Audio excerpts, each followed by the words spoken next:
GaryForceAcura.com.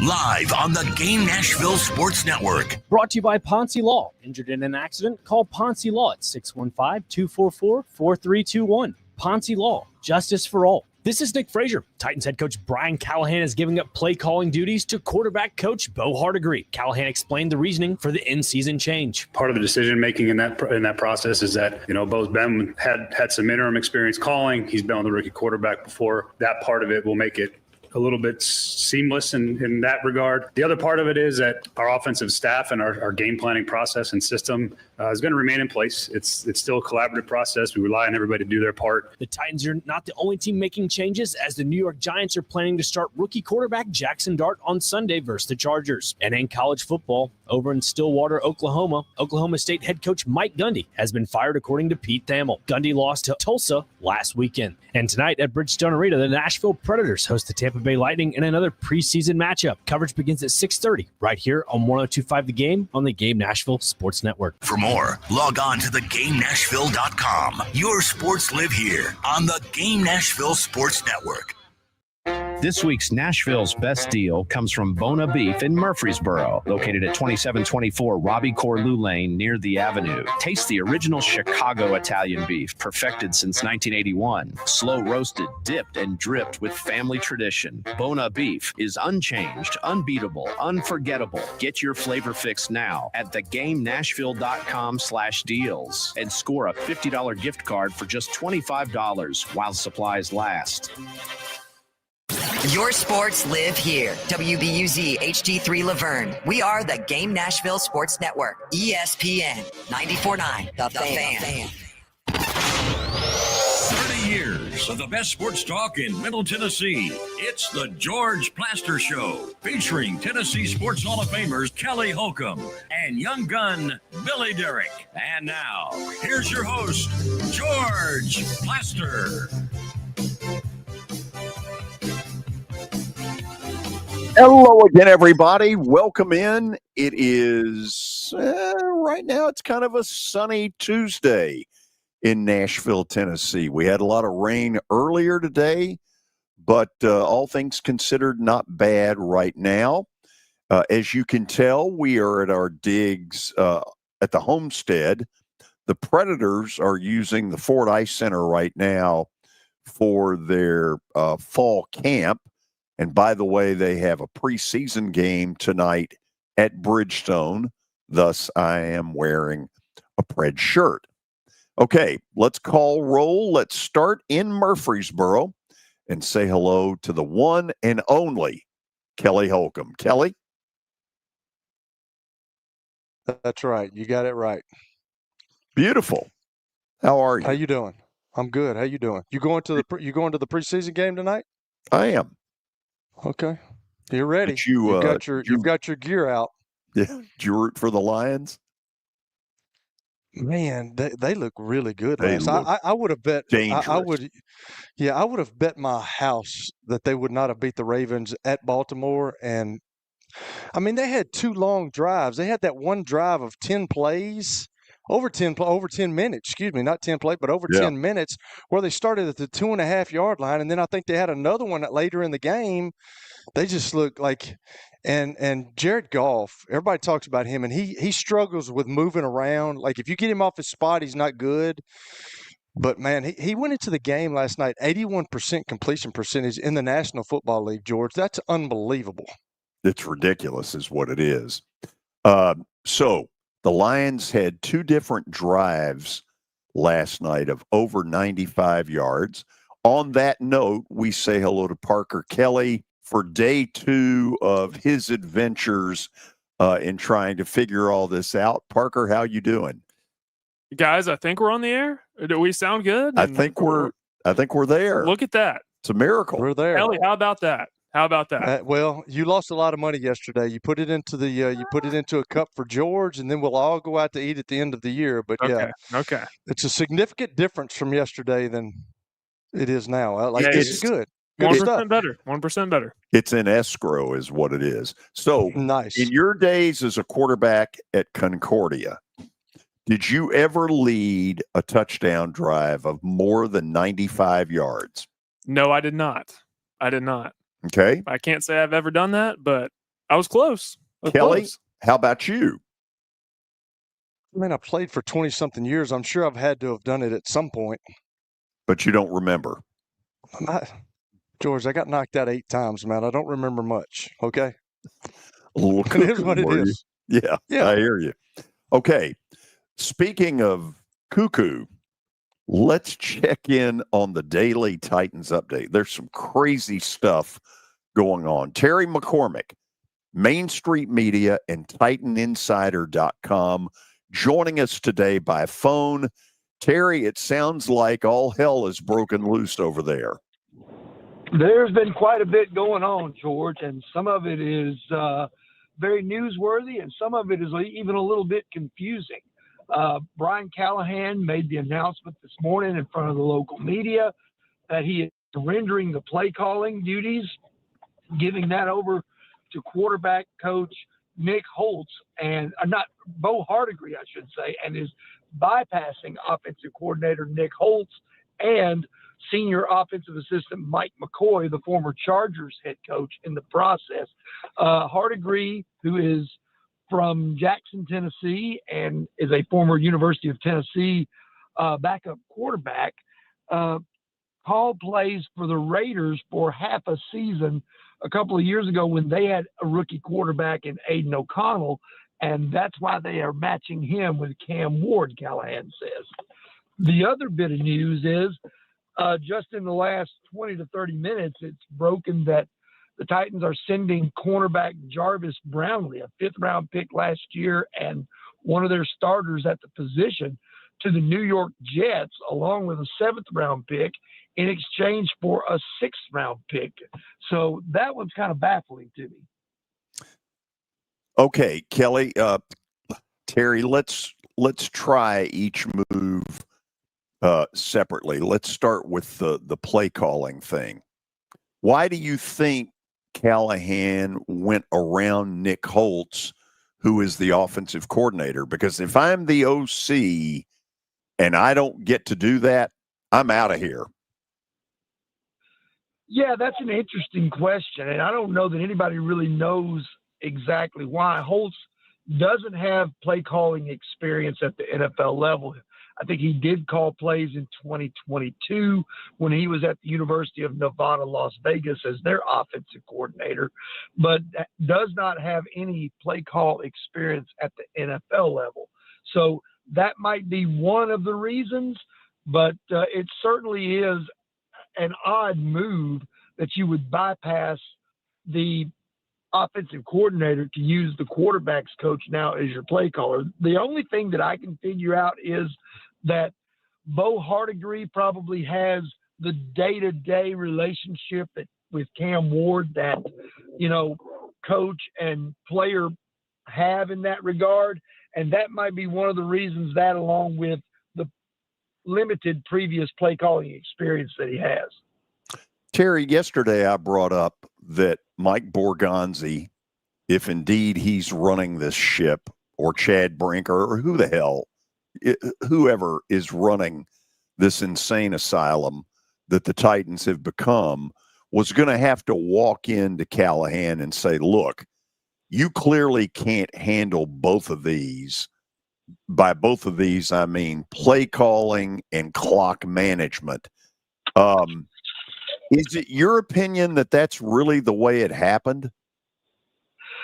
George, I don't have anything to base this on in the way of sourced facts or anything like that, but I would guess that it was not Brian Callahan's decision alone to give up the play calling, because yesterday he seemed a little bit kind of agitated, if you will, about this whole situation, of the loss and the time management and all that stuff like that.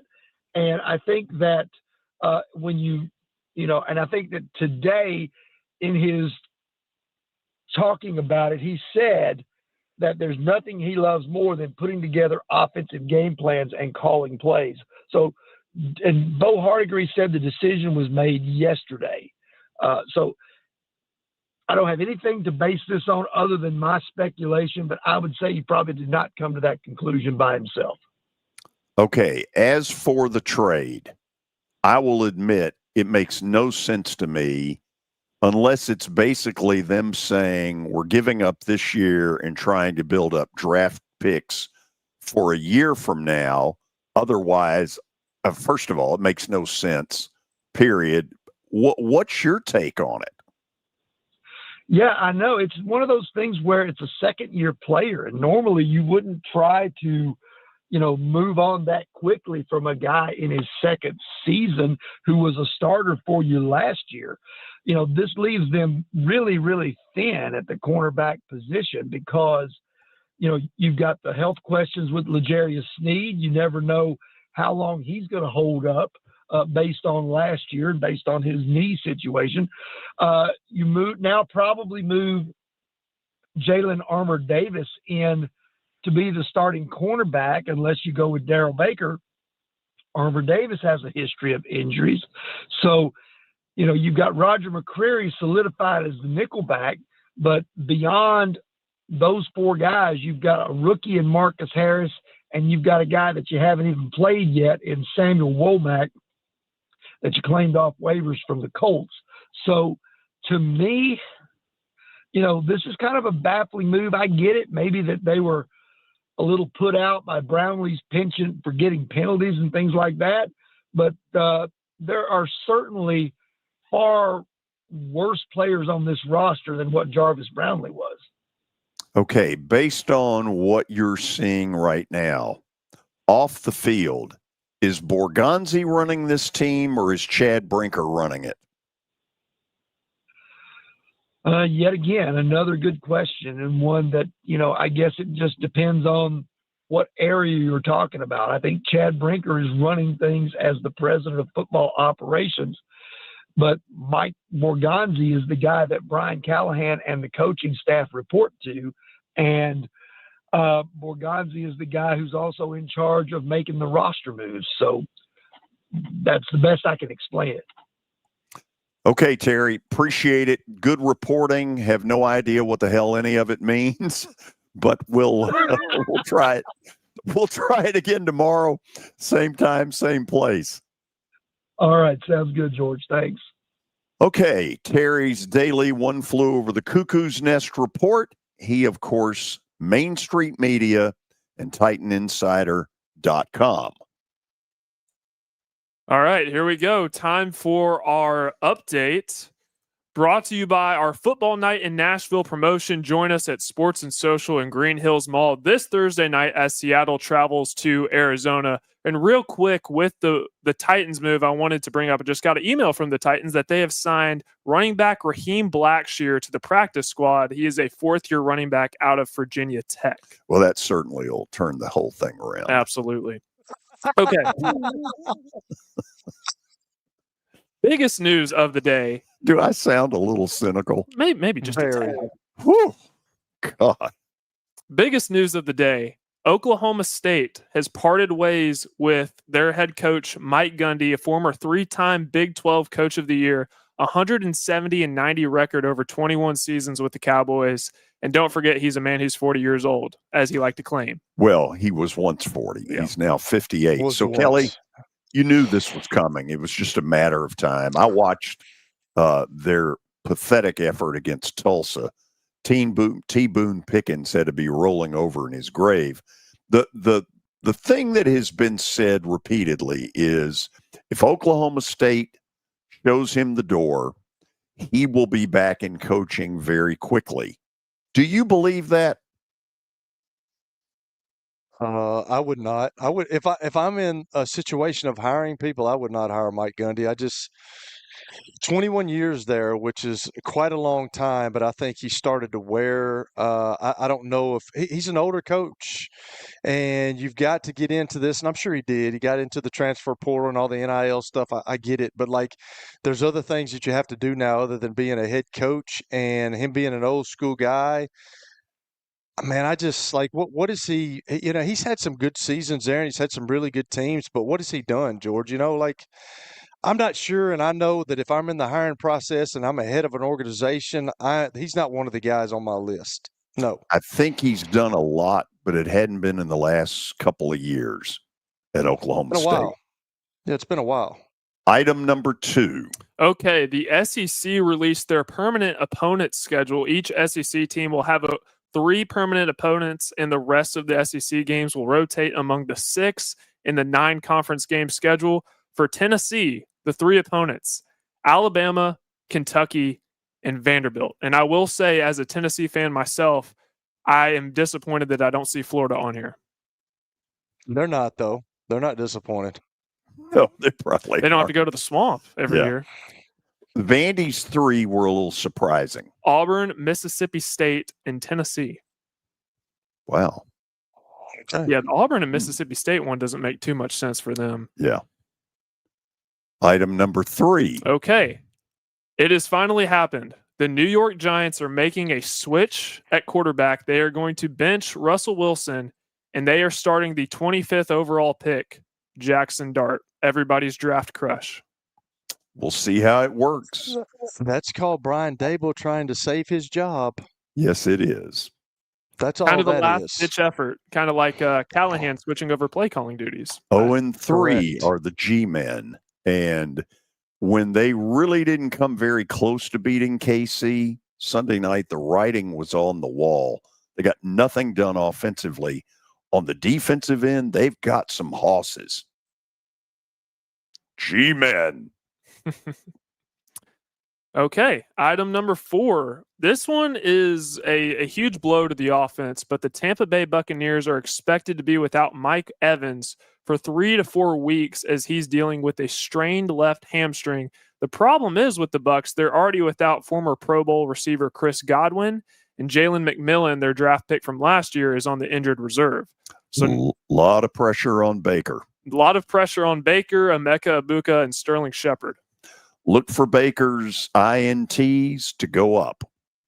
He'll figure it out, man. Good player. He's a good player, but he's prone to interceptions. He is, but they'll figure it out. They got Tom Moore there. Thank you.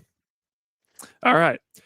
George, I'm really interested to get your opinion on this. But Okay. starting in 2026, Major League Baseball is approving robo-umpires as part of their challenge system.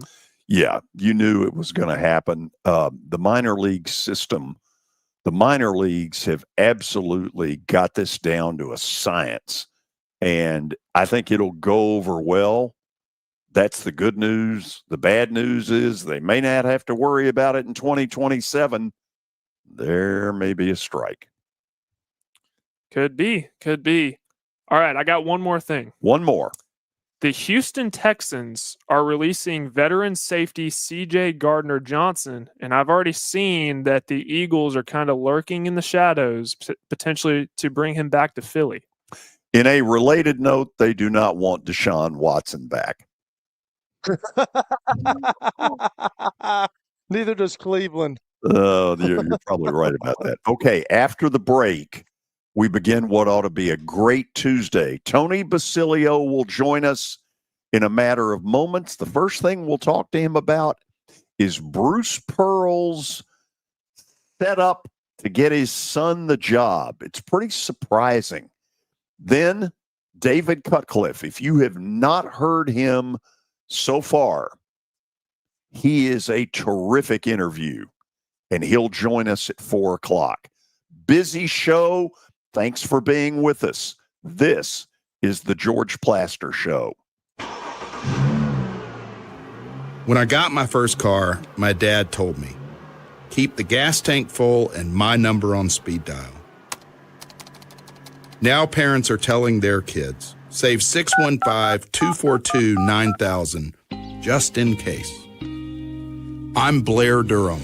If you or someone you love is in a wreck, call us. We're here to get you the money you deserve.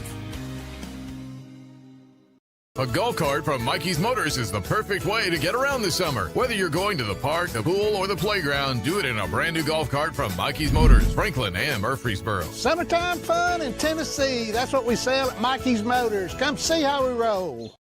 It's easy to say good things about the folks at Strike and Spare Family Fun Centers. Number one, I trust them with something that's near and dear to me, the Plaster and Friends Celebrity Bowling Night. But more importantly, I see the fun people have. They enjoy the bowling, they enjoy the camaraderie, and you will too. Come by any of their locations and get ready to have some fun. As the trusted premier custom home builder in Middle Tennessee, Donnelly Timmons has over 20 years of experience in the industry. Whether you're looking to build your dream home or renovate your current home, their team will ensure that every client and every remodel is unique, luxurious, and completed on time within budget. Founders Dustin Timmons and Joey Donnelly have over 25 years of construction experience in the Nashville area. Together, they have completed projects in Forest Hills, Oak Hill, Green Hills, Franklin, and Brentwood. Dustin and Joey believe that communication is the most important aspect of all construction projects. Therefore, they personally manage each project themselves and are involved in job site activities on a daily basis. Their commitment to quality and integrity has earned them an outstanding reputation among their clients. Contact them to set an appointment for a free consultation or to view some of their completed projects. Give them a call at 615-456-7983 or log on to DonnellyTimmons.com. At Wilson Bank and Trust, we believe you shouldn't have to choose between personal service and digital solutions. As your local independent bank, we're proud to offer the relationships and trusted service you expect, along with the tools and technology that keep you moving forward. So whether you're growing a business, buying a home, or planning for the future, we're here to help. Because this isn't just where we work, it's where we live too. Wilson Bank and Trust, here to get you there. Member FDIC. Are you looking for expert medical care in Nashville without leaving your home? Medical House Calls brings concierge-level health care directly to your door. Whether you need urgent attention, ongoing primary care, revitalizing IV therapy, or medically guided weight loss, our experienced providers are just a phone call away at 615-838-2375 or go online, medicalhousecalls.com. Bank anywhere, anytime with Wilson Bank and Trust. Open an account online today and manage your money with ease. Whether you're checking balances, depositing checks, or paying bills, with our secure digital banking solutions, your finances are always at your fingertips. Get started at wilsonbank.com. Wilson Bank and Trust, here to get you there. Member FDIC.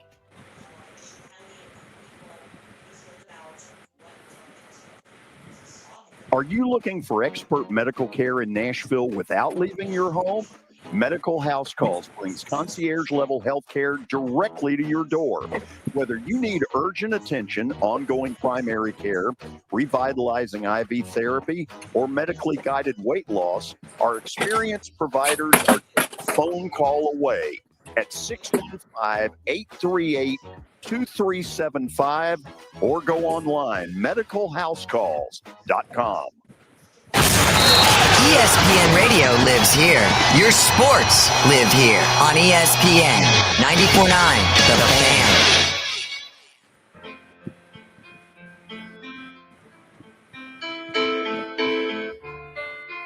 Okay, you will learn a lot today in this interview with Tony Basilio, who proudly wears EAG LES.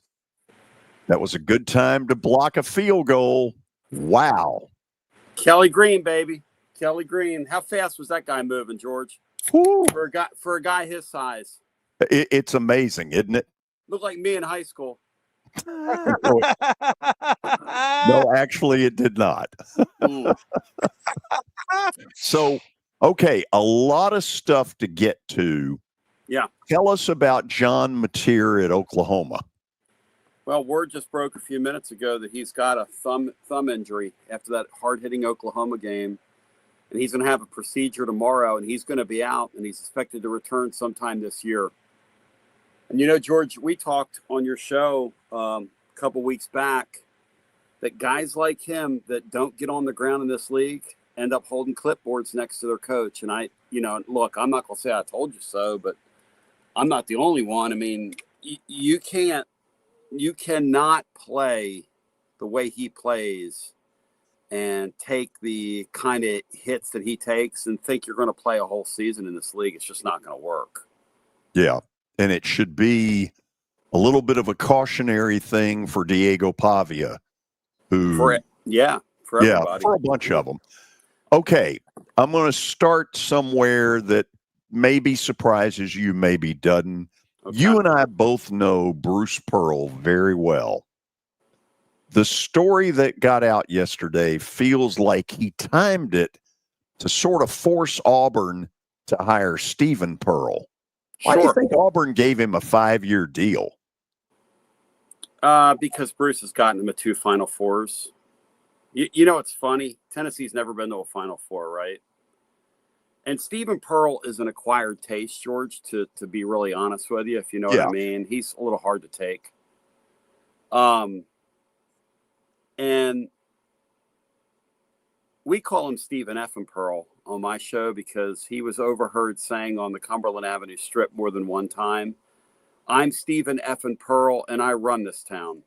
So that was his mentality when he's here. I knew Kelly would like that. So Stephen Effin Pearl is now an SEC head coach because his father did an incredible job at Auburn.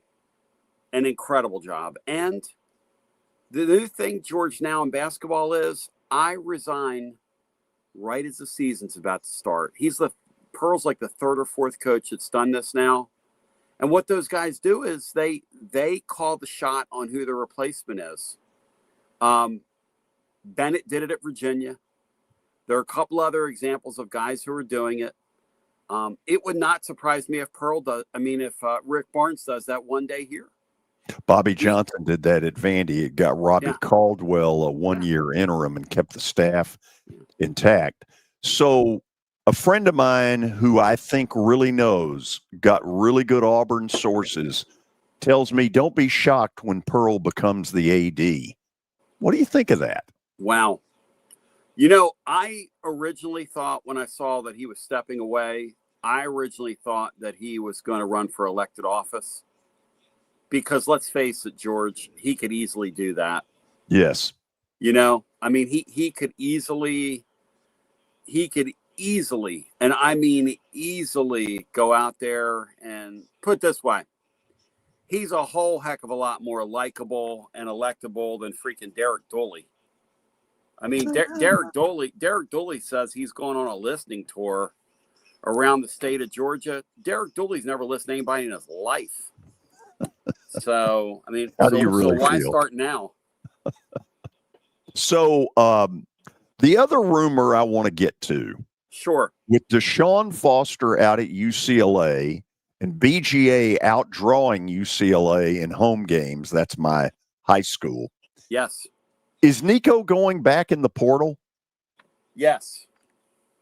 But here's the interesting thing about Nico. So I was talking to somebody about this thing. Look, on every staff now, there are guys whose job it is to evaluate, what's out there. And as part of the evals, they're constantly out there giving grades to these guys. So-and-so's over here. This is the grade. My understanding is that Nico does not have a Power 4 grade on him right now. Does not have a Power 4 grade on him. This is a guy that was going to be, I don't know, one of the first 10 picks in the draft coming in the last season. I mean, his father has so screwed his career up, George. So screwed his career up. I mean, my gosh. And I was told that he doesn't have a Power 4 grade on him. So I don't know where he plays next year. I guess, the old saying is, and my lovely wife proves this, it only takes one to fall in love. So, only one school needs to fall in love with the guy. But George, I mean, it seems like his father's done some irreparable harm to this kid's career. Sure does. Okay, last thing for me. We've gotten a few little scoops out of the way. It sounds to me like you've been worried about this trip to Starkville for a while, that you've kind of had this down as a, caution kind of weekend. Tell me why. Well, back in the summer, I thought Tennessee would blow them out. But the thing about modern college football is, and you can only believe your eyes now. You can't believe what you think. You can only believe your eyes. My eyes tell me that this Mississippi State team has the ability to make plays downfield. The quarterback's good enough. Now, they lost a key offensive lineman here recently, and they're down a key defensive lineman. But the thing that Mississippi State did that's kind of interesting to me is they spent like $5 million on their payroll last season. They spent $15 million this year. And a lot of what they spent were defensive linemen in the transfer portal. And look, if you want to play in real SEC football games, you have real defensive linemen. We were talking the other day, Mississippi State down through the years has always attracted real defensive linemen. Yes. Always. Some of those Mississippi kids, I think about Fletcher Cox with my Eagles. He's an all-time great. But there have been tons of those guys down through the years, like that come out of that state and come out of that region. So I think Mississippi State will be formidable. It's Joey Aguilar's first road start in the SEC. Their win total in Vegas was either 3.5 or 4.5. I had a guy on the day that does a pretty highly regarded podcast there. He said, Tony, these kids are playing on house money. A couple more wins, they're going to be bowl eligible. Yep. They won 2 football games last year, George. So, I look at Tennessee and I just say, hey, this is anytime you go on the road in the SEC, anytime you go on the road in this league, it's difficult. And I think the Vols will win this weekend, but I think it'll be an interesting football game. Kelly, the floor is yours. And let me just say for Tony, how impressed he is with how alert you are. Oh, my gosh. Can we stop all that, George? I'm going to choke both of you when I see you. Kelly, Especially I like when you pop for my comedic wit, Kelly. That's one of my favorite things. You are funny. I will say pop. that. I love that about you, man. That's awesome. You pop. I love when you pop. That's awesome. Hey, let me ask you this, and this has nothing to do with Tennessee, but y'all brought up John Mateer, and we brought up all these quarterbacks, and you're absolutely right, because that's what I said. At some point, you got to learn how to play from the pocket, and these guys, all they want to do is run. But what did you think about that play that they scored the touchdown on? That was totally deception, and they talked about it. What are your thoughts on stuff like that? Because George was totally upset yesterday, and they even said it on the broadcast that it should have been a flag. But you're at Oklahoma, and I said, well, I just don't know if the refs are going to call that, and George got totally upset. But what are your thoughts? Yeah, what are your thoughts on that play? Because I don't like it. It just shows me that you don't think that you have enough to beat this thing. Everything you need to know about that play is encapsulated in the SEC within less than 24 hours coming out and issuing an apology. That tells you everything you need to know. Look, it is high time that the Southeastern Conference, who claims to be the leader of this and the leader of that, and it just means more. If it just means more, why, when I'm watching an ACC football game, do I watch the replay official and the referee on the field talk in plain sight when these games are televised? I don't know if you guys have seen that, but if you watch an ACC game, when they go to the booth, you hear every word they're saying. To the SEC, I say this. What are you trying to hide? What do you have to hide? You have the technology. Put a mic on the guy in the booth. We got all these damn sideline reporters that nobody listens to. We have people interviewing these freaking head coaches during games, and nobody cares about that stuff. Oh, yeah, we're going to run the ball better. Put the mics on the guy up in the sky and the guy on the field, and let's hear them talk it out. Because if you watch those ACC games, Kelly, they kind of argue a little bit. The guy on the field says, this is what I see. The guy in the booth says, this is what I see. And then you have to come to some kind of consensus. There were a couple of bang plays in that game. That fumble early on that should have been a fumble. Yes. There was a play where Auburn ran a really beautiful pass out to the side, kind of a almost like it wasn't a flea flicker. It was like a halfback pass, but it was like a receiver screen. They throw it out in the flat, and the guy throws it downfield. That safety climbed on the back of that receiver and tackled him to the ground, and there's no call. And look, I'm not an Auburn fan, and I think Hugh Freeze is kind of scummy, whatever. I mean, but they got jobbed, man. I mean, let's call this what it is. They got jobbed in that game. That was a job. Kelly, the word is hosed. They got hosed, and I'm with Tony about that. I've always thought Hugh Freeze, like, they're a good football team. They're really good defensively. Jackson Arnold, he took 10 sacks the other day, but that's what these running quarterbacks do. Like, you have to learn how to get rid of the football. I talked to Parker yesterday, and he was a quarterback back in the day, but when they showed some of those behind-the-scene pictures, there were guys open and he just won't throw it. He's looking at the wrong place because these, like you said, and the best thing you ever said, Tony, was Joe's versus pros. That's what's happening right now. Yeah. These Joe's versus pros, and all these guys, they're 5-star guys. They come in here, and what do? They've been taught that they don't have to read a defense. I can just use my athleticism and get out. That's not going to happen, and that's what happened the other day in that game. And they probably shouldn't have lost that game, but they did get hosed. There's no question. I love the Joes, Kelly. The Joes are having a day, buddy. You know what the Joes are?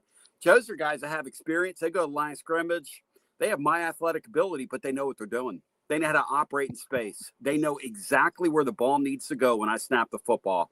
The pros have been coddled and told they're the greatest thing since sliced bread from the time they were 11 years old on. The pros go out to California and they work out with this George Whitfield guy who must be so good that all his quarterbacks still suck. I mean, no offense to him. I don't know anything about the guy, but they go out to California and they work out with him. And Nico had his own private coach, but he goes to line of scrimmage and he can't process. He can't do it. I mean, he literally can't do it. But I'll tell you this. Those guys look great in a uniform, and they really make people excited in the rubber chicken circuit in the offseason. And, John Adams was in my studio today of the News Sentinel, and he says, I've come to the conclusion that you're much better off every year going out and getting a veteran quarterback that will fit your system than you are, because Tennessee's got this Faison Brandon kid, and God knows what they're paying him. He's the number 1 quarterback in that class next year, or number 2, depending on where you are. And so, the weird thing about Josh Heupel is the 2 guys that have really run his system well were 2 guys that he got left with, not the ones he chose. The ones he chose could play dead in a Western in his offense. And that is weird, guys, because he's a great, and I mean a great football coach from the standpoint of knowing his offense and understanding his offense. But it just goes to show you, until you get a guy on your campus, when you're watching these guys throw against air in the summer, I mean, the Nico thing was the biggest farce in the world. He flew his flag football team across the country to go play at Farragut High School one year, and people were out there all excited about him. I'm like, he's out there in his damn pajamas, for crying out loud. But that's where we are. That's where we are as a society. So, Tony, Parker, Kelly, can we admit up front that Tony is really wired today? He is wired today. He's been drinking his Coca-Cola, and he's sugared up. There's no question. So let me. Parker talked about the 3 teams. They came out with the 3 games. Do you even know who Parker is yet? Parker, put you on camera. Yeah. So in the look at that kid. That kid's good looking, man. Oh, I appreciate it. Thank you, Tony. Billy who? Hey, we still got Billy on the promos, though. Don't worry about it. George has got to fix that. Yeah, I noticed that. That's a work in progress. I noticed that. So Tony, he talked about the 3 games that they came out that with they're going to this 9-game schedule, you've got to play. And Tennessee's got Alabama, they got Vandy, which we knew that was going to happen, but they had Kentucky instead of Florida. What do you think? I mean, are people happy about that? Because that used to be one of the bigger rivalries in the SEC with Florida and Tennessee, and Florida got the best of that, but like they've left that out, so it's going to be Alabama, Kentucky, and Vandy. Thank God. Praise the living God. That's all I got to say. Hey, listen, we've seen guys like Treon Harris, Felipe Franks. I mean, literally, Tennessee's had the bum of the month club at quarterback, beat them down through the years of Florida. They couldn't get off my schedule quickly enough. Can we do it before this November? I mean, let's get these guys off the schedule. So people here in a celebratory mood, look, they're announcing that schedule tonight. I'm going to tell you something, guys. I've got to look-see at Tennessee's schedule here, what I believe is the schedule from a pretty great source. This thing is nasty, if you guys want me to share it with you. I mean, nasty. Okay, if this is true, and you know, look, I couch this today on my show by saying if, because you never know.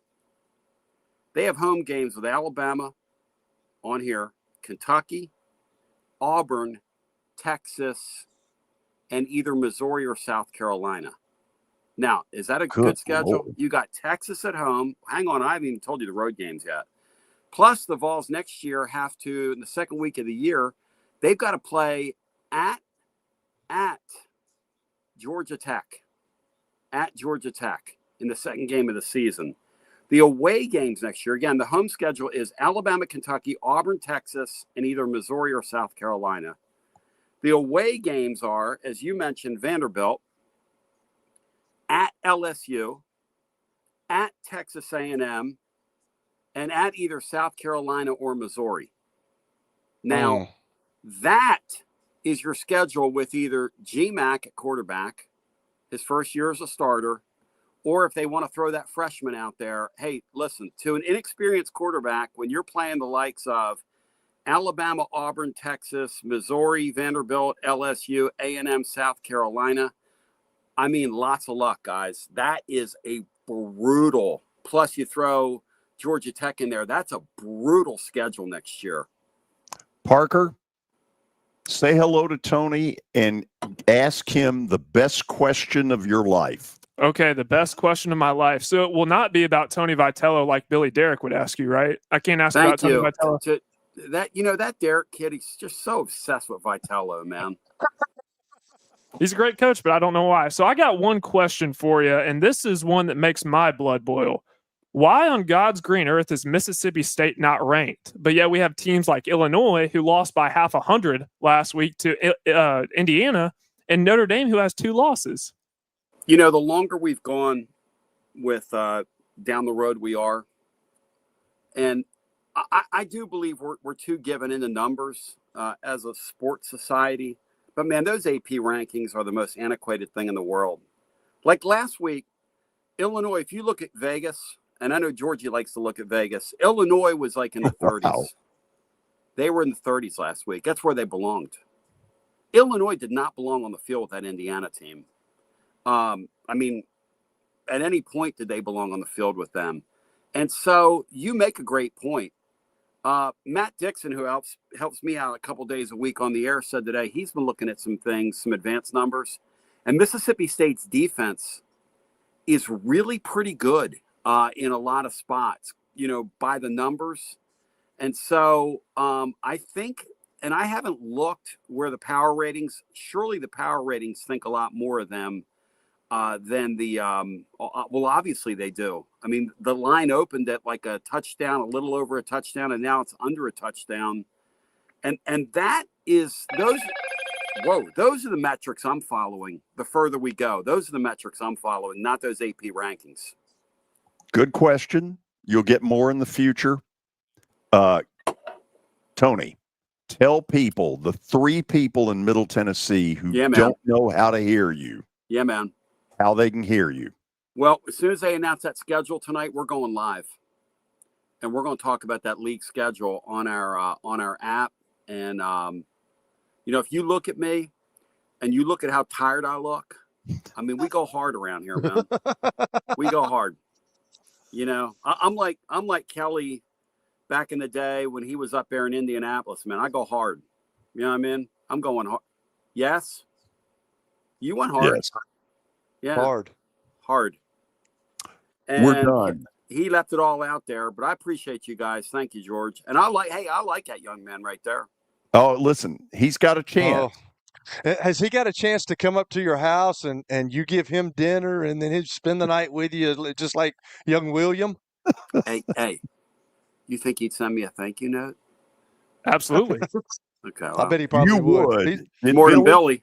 That's more than Billy did. Billy called and said, "Hey, what's that recipe for that spaghetti?" I love it. Tony, see you next week. Au revoir. Tclub.team. Thank you, guys. Bingo.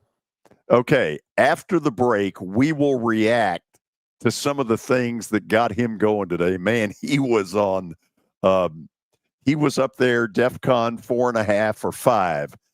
We'll have some fun with this when we come back. This is the George Plaster Show. When I got my first car, my dad told me, keep the gas tank full and my number on speed dial. Now parents are telling their kids, save 615-242-9000 just in case. I'm Blair Durham. If you or someone you love is in a wreck, call us. We're here to get you the money you deserve. A golf cart from Mikey's Motors is the perfect way to get around this summer. Whether you're going to the park, the pool, or the playground, do it in a brand new golf cart from Mikey's Motors, Franklin and Murfreesboro. Summertime fun in Tennessee. That's what we sell at Mikey's Motors. Come see how we roll. Repair process. We try to simplify that at our 3 convenient locations. This is my buddy Stan Harrison from Apple Collision Centers. Recently, you've been talking to me about companies that have a fleet of trucks and they're always in need of repairs. That's right, George. We understand that nobody likes to deal with the auto body repair process. We try to simplify that at our 3 convenient locations. We work with all major insurance companies. We help to ease the stress of the auto body repair process. We're located in Old Hickory, Hendersonville, and Gallatin. If you need our services, please stop by and see us. And how convenient that we have that in the background. Now, seriously, these are good folks. They do really good work. Give them a holler. Sports and Social in Green Hills Mall is the new home for our football night in Nashville promotion. Their food is terrific. Their TV setup looks like a racing sports book in Vegas. And if you're a sports fan, you can't beat it. Starting September the 4th, we'll broadcast from Sports and Social every Thursday night. There's Pop-A-Shot, great football, and the chance to win a beautiful Mikey's Motors golf cart. See you at Sports and Social in Green Hills Mall. Venture Express has been helping people in this area for more than 40 years. They're headquartered in Murfreesboro with over 30 years of dedicated fleets involving production, manufacturing, and corrugated experiences. They're an asset-based company with over 700 tractors, 4,000 trailers, and 800 drivers. If you need their help, dial them up 615-793-9500 or log on to ventureexpress.com. Here's Officer Garen Hoskins for the Metro Nashville Police Department. The Metro Nashville Police Department is on the forefront of policing in this century, and I'm glad I'm a part of it. I'm glad I get to find other good officers, other future good officers. And if you're watching today, or you yourself or someone you happen to know is interested, join mnpd.com. Feel free to reach out to us because we need good officers, and it's a great city to work for. Corrugated Experiences. They're an asset-based company with over 700 tractors, 4,000 trailers, and 800 drivers. If you need their help, dial them up 615-793-9500 or log on to ventureexpress.com.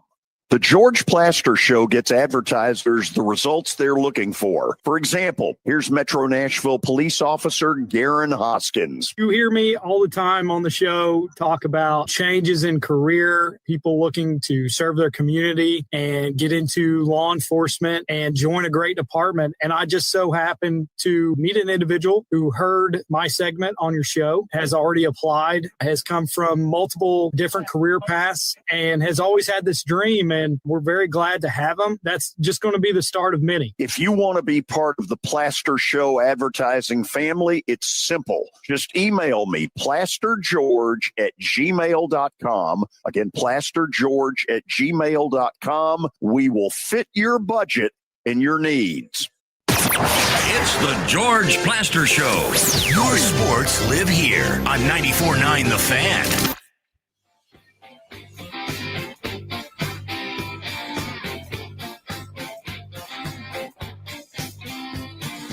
Okay, we are back. Parker, you're new to the whole Tony Basilio. He's an incredibly talented sports talk show host besides being funny. What was the most important thing you heard from him? I like how he talked about Faison Brandon, who's the #1 overall recruit in the country. I think that's according to On3. I really liked how he talked about him because if you think about what Josh Heupel has been able to do in his offense with guys like Hendon Hooker, who couldn't keep a starting job at Virginia Tech, even Joe Milton. Joe Milton lost his job at Michigan, and he got them both to the NFL. Nico Iamaleava, former 5-star quarterback, didn't pan out well. And now Faison Brandon, who is the #1 overall recruit in the country, what's going to happen there when Joey Aguilar leaves? I thought that was an interesting point that he brought up. Well, isn't the more important question, what about George McIntyre? Yeah, and Jake Merklinger, too. Both of them are sitting in the wings. Leads to a lot of potential rumors there, Kelly. Yeah, it really does. And this quarterback issue is really, I don't know, George. It seems like I talk about it. I'm sure people get tired of me talking about it every day, but I guess it's my jealousy towards. I couldn't do all that stuff, but I learned how to play the position. I learned how to think my way through things, get myself blocked. I knew who was hot. I knew who I was going to. These young guys nowadays, it's kind of like back in the old day when, Bob Greasy was the quarterback and Don Shula just said, "Hey, go make a play." Well, I told the coach that. He said, "Go make a play." And I said, "Well, that go make a play is going to get my you-know-what killed." I said, "I don't go make a play." I said, "I have to use other guys to make plays. I have to use my mind to get guys blocked up so I can get rid of the football." That's not being taught anymore, George. That's why I really think, and I'm going to ask Coach Cutcliffe about this Mendoza kid at Indiana, man. I think they are teaching that kid the right way to play the game. I don't know if he can run or not. I mean, I didn't see him the other night, but the guy gets the ball out of his hands. He thinks his way through things, and I think that's what's missing in the game. We got all these Jackson Arnolds and all these Bryce Underwoods, which I'm not saying that he's not going to be a great quarterback at Michigan, but like their first instinct is, if my first option is not, I'm going to take off running. Well, you've got to go through your progression.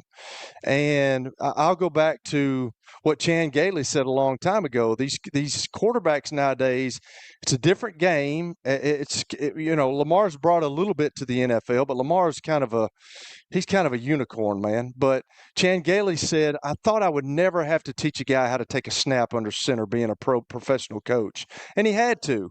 And that's what's happening in college. These guys are not getting taught how to play the game. And then you get them in the pros, and they're all these athletes like the Anthony Richardsons of the world that can throw it through a wall, but they don't have they hadn't been taught how to think their way through things and how to because what happened to John Mateer happens to, I hope it doesn't happen to Diego Pavia, but when you do that over and over and you're running over and over again, you're a quarterback. You're not ready for that. You're not a running back. You're not built that way, and you're going to get hurt. And this has nothing to do with anything other than you brought up Lamar Jackson. Last night, the Lions did the best job of keeping him in the pocket of any team that I have seen in the NFL. He was clearly frustrated. Those ends never went too far. It was a brilliant defensive job by the Lions. I mean, they filled every gap. Lamar had nowhere to go. And I'd say Lamar Jackson really became dangerous as a quarterback when, like Kelly was talking about, nobody really feared him too much through the air when he first got to the league. But when Lamar learned how to throw the football and became a good passer, that's when he started to become the elite quarterback that he is. And I've told you that, George, when you're rushing a quarterback like that, you have to squeeze that pocket on him, and your ends, they have to be fundamentally sound. They can't get upfield, because if you get upfield past him, he can duck under and he can go around you. You have to stay with him. You cannot get to his upfield shoulder when he's dropping back.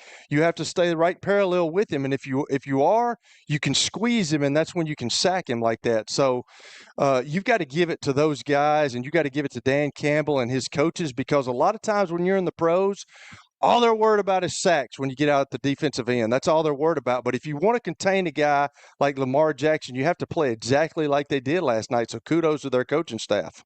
It was a brilliant game plan. He went off in the first quarter, but early in the second quarter, from that point on, I've never seen a team frustrate Lamar Jackson more he got sacked a bunch. Okay, give me in about a minute, Kelly.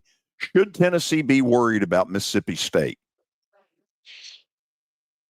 I don't know. It's going to be a loud place. They got the Cowbells down there, like Tony talked about. Joey Aguilar's first road test in the SEC. They are better. I just don't think that they're ready for the Tennessee defensive front. The speed on Tennessee's defense, I'm not sure about that, but they are going into a place. And I will say this: I had one of my friends who's a big UT fan call me today, and he talks about how every year UT has this game away from Neyland Stadium that they always screw up. Last year it was Arkansas. The year before I think it was like Missouri or somebody like that, where they got boat raced.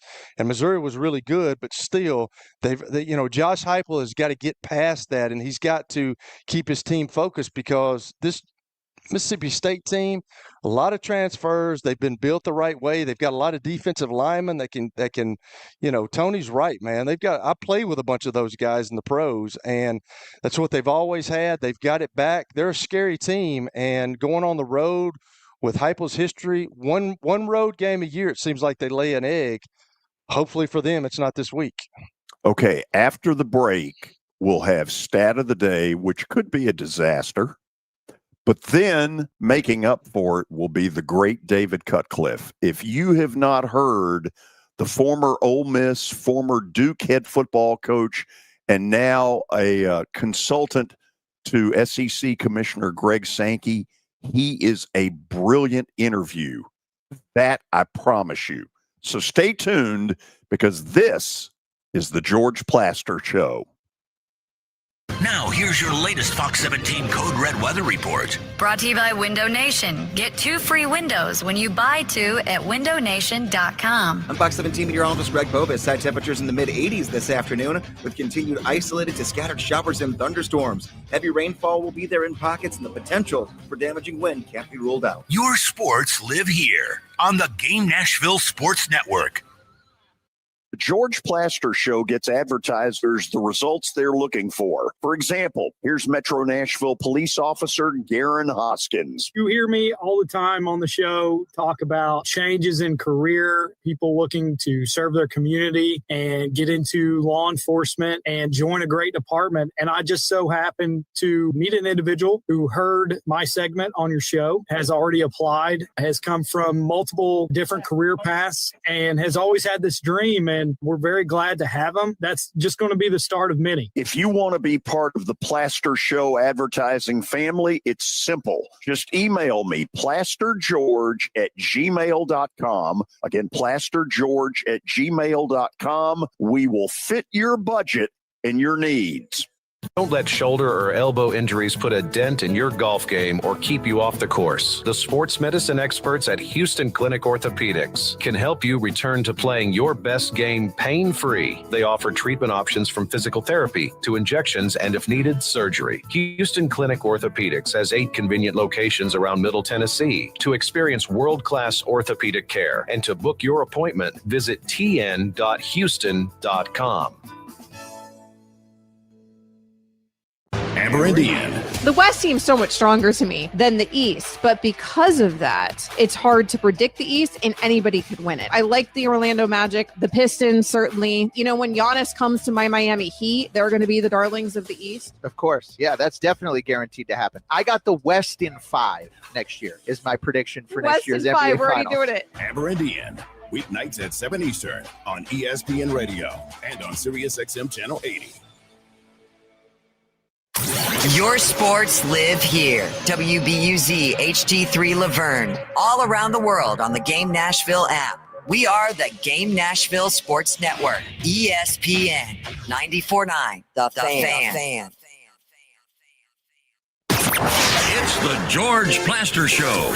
Your sports live here on 94.9 The Fan.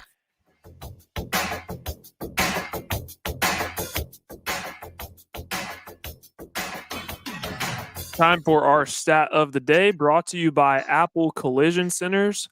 And it is a question today. Would you look at that? Jonathan Taylor is looking to lead the NFL in rushing yards this year after leading the league in rushing in 2021.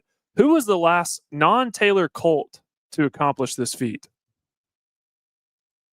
I'm guessing, Kelly, that the answer is Edgerrin James. Who do Yeah, you I played think with it Edgerrin. is? That's who I thought. Edgerrin James or Joseph Adai.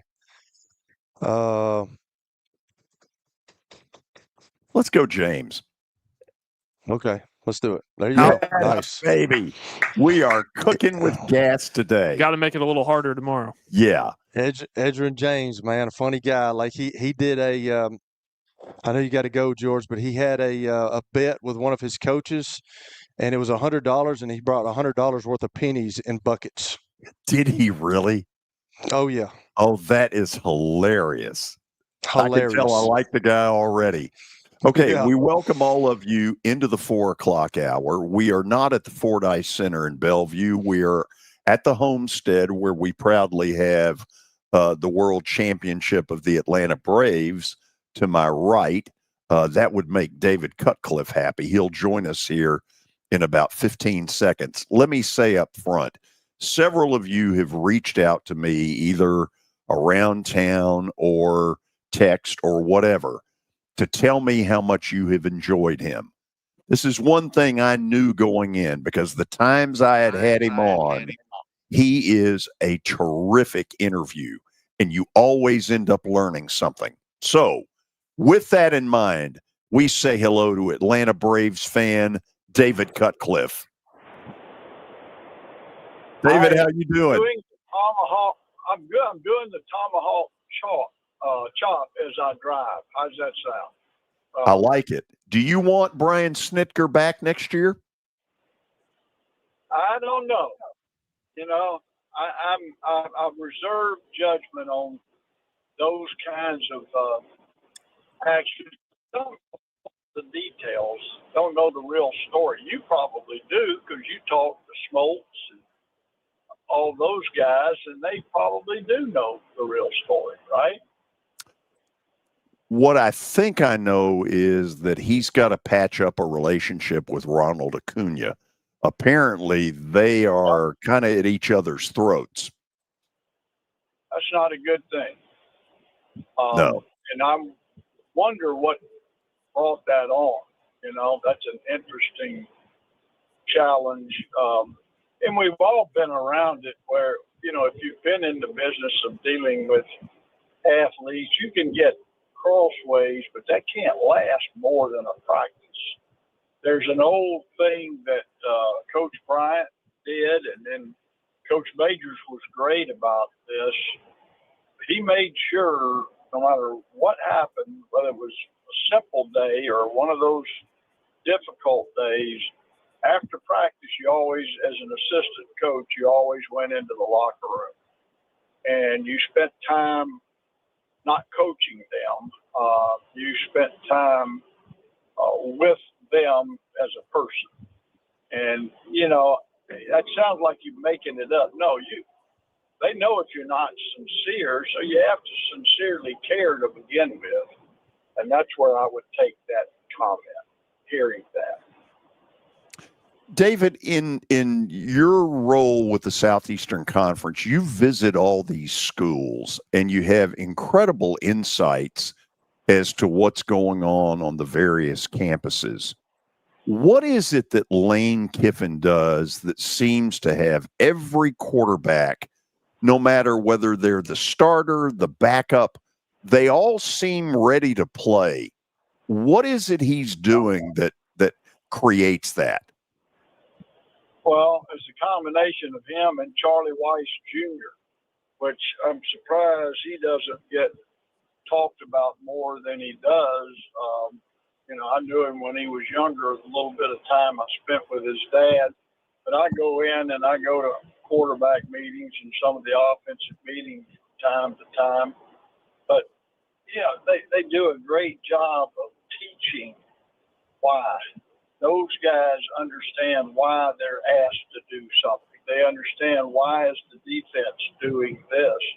I think it's one of the reasons Jackson Dart, I talked to the Giants general manager just recently at a ball game. We ran into each other, and he was talking about Jackson Dart's understanding of defense. And so, you know, it's like anything else. If you're a good teacher, and we all remember the great teachers that we had, and there's two things to being a great teacher, George. It's the first one is certainly you have to know your subject matter. You have to absolutely be a great teacher and communicate well. But I think most importantly, what great teachers do is inspire learning. And I would tell you this about Lane Kiffin. He makes practice interesting. I think he inspires those guys to learn. And, you know, it's he can create fun. And his dad, of course, was a terrific coach himself. And so I think, you know, Lane learned, and I spent a lot of time with Monty learning defense. I wanted to spend my off season talking to defensive coaches as an offensive coach because I wanted to know what bothered them. And Monty was still living when I first took this job, and he and I would sit and watch practice and kind of take notes, and it was fun. But yeah, Lane Kiffin's a good teacher, and I do think he inspires learning. David, Alabama gets back in the spotlight going to Georgia on Saturday, and then a week from now they've got Vandy in Tuscaloosa. We know a little bit about Ty Simpson because his father's the head coach at UT Martin. Where do you think Ty Simpson is right now as far as the learning curve of really not having played a lot of big games? Yeah, I think, you know, there's no quarterbacks, first of all, and Kelly would probably agree with this, more than anybody else needs 11 on 11 practice. You don't get that as much as you used to. We're so restricted in what we do in spring ball and what we can do in the off season, particularly in college ball. That's why game reps are so important as a teacher. You need all 11. You can sit there and go 7 on 7 all you want, but without a pass rush, in 7 on 7 you're seeing bodies, and a 11 on 11 all the quarterback sees are helmets. But I can tell you this about Ty, because I've gone down there and watched him. I had him in, offered him a scholarship there. Ty is smart, but he is an absolutely great practice player. He has that ability, and I'm sure it comes from his dad, to make practice like a game. And that's another special quality that quarterbacks have or don't have. And then what I like about what I've seen Ty's time since I've been going down and watching practice, you know, even with Coach Saban, the strength level, and the velocity on the ball, his accuracy. Your body has to be strong from the ground up, and he's really done a great job of strengthening himself. So his accuracy is improved, but he's done everything he's been asked to do. It's going to get harder before it gets easier, and I don't care. I used to tell people this about coaching offense in the SEC. Sometimes you can't throw it, sometimes you can't run it, but you got to find a way to win the game. And well, how you do that? Well, you make key first downs, you play field position to the nth degree, and you take care of the football. And that's still a recipe. And I believe this, George, more games are actually, if you look at them, are lost than they are won. You know, when I'm talking about within the conference, with good team playing good team. And as you watch what happens, that's essentially whether it's a fumble or an interception or just a really bad possession when you're backed up. One of the things Ty is, you know, I've talked to him about it, just in casual conversation. When you're back inside the 10, there's no other focus in your decision making than we got to make 2 first downs. If I'm punting it all of a sudden, I've started on the 7 and I'm punting it now from the 27, that's a 20-yard play that you're adding to that possession. if you have a good kicking game, which at that level you dang sure better. So, that's the kind of things that Ty gets. And I sat in the quarterback meetings before Callahan was there, and he was eager there. You can make a meeting like a game. You can either participate or not. So yeah, I know that's a long answer, but it's a great answer. What he's faced with now. So, David, I may be hitting you with this cold. The Titans today, Brian Callahan gave up the play calling duties, and a guy that worked for you, Bo Hardigree, will now be the play caller with the Titans. Give me about 45 seconds on what we ought to expect out of him. Yeah, I'm going to tell you, Bo's ready. Bo played for us at Tennessee. I was his quarterback coach there, and then I hired him at Duke, which should tell you something. And I'm excited to hear that. I think a quarterback, and when you have a young one, needs his guy almost 24/7. And one of the difficult things as a head coach, and particularly in the National Football League, how do you do that? There's too much other going on in your world. And so Bo's a great relationship builder. He's a smart guy. He understands those things I just talked about right there. Bo took great notes when he was working with us, First goal. I think we lost him for a second. Hopefully, I know he's in a bad cell area.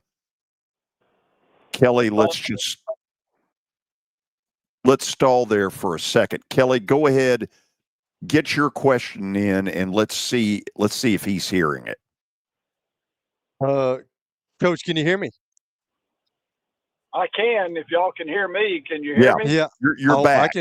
I can hear you perfect now. I was not being able to hear you, but hey, you talked a lot last week about one of your young understudies in Daniel Jones, and it's quite shocking to me. And you told us about the chaos that he had in New York, and then he goes to a kind of a stable deal when he's in Indianapolis. But like watching him play the other day, and people were, with him being a first-round pick of the New York Giants, that's a hard place to play, and you talked about it last week. But what he's done at Indianapolis, I mean, they've punted in NFL history. They punted one punt in 3 games, and just watching him play the other day, he's got such command of that offense, and he looks so much better than he ever did in New York. Yeah, I mean, it's people. It's Jim Bob is there with him. Shane, their whole operation is just totally different, and they've got experience around him. And when you don't have joy, I don't care if it's what you guys are doing right now. If you're not really loving what you're doing, or you don't have joy in your life, how are you going to be very good? I think that's a big part of it. I was texting with him last night after the Manning cast. He was on there. We were laughing about that, and but I haven't seen him this relaxed. I know how good a player he is. I had him his entire career, and at Duke, and he's got everything it takes, everything, and physically, and throwing the football. I like to work with him about keeping the ball up high and tight. And sometimes we go to default mechanism when your mind's not really triggering the right way, but he's back with the kind of motion I like, getting it out quick, getting it out on time. I have a deal called, and I reminded him of this, and he came in and worked in the off season this year. We spent time over at Sanford, and he stayed at the house. But it's pre-snap read, post-snap read, alarm. And I love that he's playing that way. And, you have to know your alarm and know your protection. And we talked about that a lot in New York when they kind of unloaded their offensive front. Well, you're the one that sets the alarm. So don't complain, do something about it. But, you know, I really like the rhythm that he's playing in. I may lose y'all briefly, but I will be right back, I promise.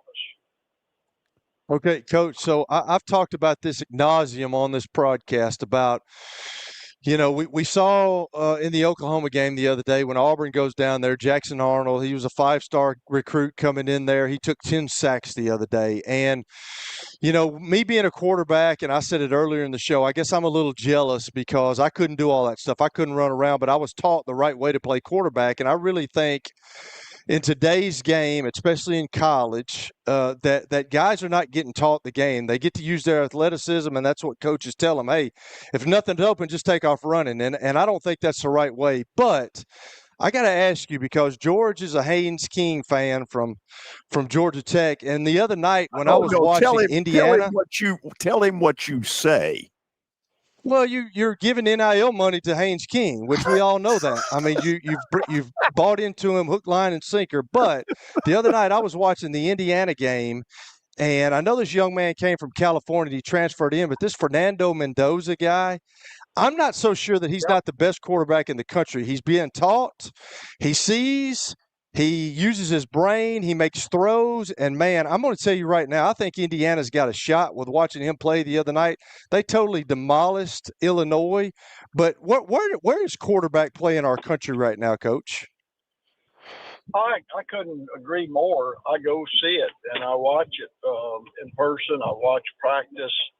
I think people are just in a hurry, or they're short-term commitments is what I was mentioning about Bo Ardegree. Coaching a quarterback, and Kelly, you know this, is not a short-term commitment. Playing the position is not a quick fix.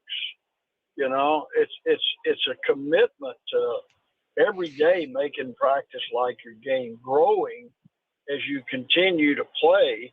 And, you know, Peyton said it last night on the broadcast. It made me grin because he's heard it from me his entire career, not just his college career. You're either getting better or you're getting worse. Nothing stays the same. And what I'm watching is when you're shortcut playing the position, you're getting worse. You definitely are. And obviously, it wasn't luck a year ago. I know everybody talked about they didn't beat anybody that was really good. Well, they had one big win, but the biggest thing for them, obviously, Cignetti they're coaching it the right way, and he was coaching it the right way at James Madison if you go study it. So it's not an accident. I think you're spot on, and you know, I really want to see. You know, me personally, this is an SEC stance. We got to do something about the portal and the way it's just blowing up. You know, there's already legislation moving toward one window. I want to see coaches. It's not just players. Coaches have to invest in their players rather than saying, he's not going to play right now. Let's tell him to go somewhere else. Let's get another one. You know, I'm not a big fan of that, but I couldn't coach right now. I will be the first to admit that. But somehow we need some help in the world of higher education football, that we overemphasize education and commitment, because those two qualities probably have more to do with some young person succeeding in whatever they do the rest of their life than anything else. And you got to know what you're doing, education, and you got to be committed to it. So I think we're sending bad messages to our youth. David, when are you coming to Nashville? I think I'm going to come up for the Vanderbilt, Missouri game. And I will let y'all know beforehand. I will. I may come on Friday. Sometimes I drive up and back just to, because Karen won't go, just to get my time with her after all those years of being a coach, and I waved high and by to her way too much, you know. I'm trying to be a good husband, George. Now, Kelly, I'm prepared to take Coach Cutcliffe out to eat. And I know you're going to tell him I would never pay, but that's a bunch of bull. He won't pay, or he'll take you to White Castle or somewhere like that, Coach, which is really ridiculous.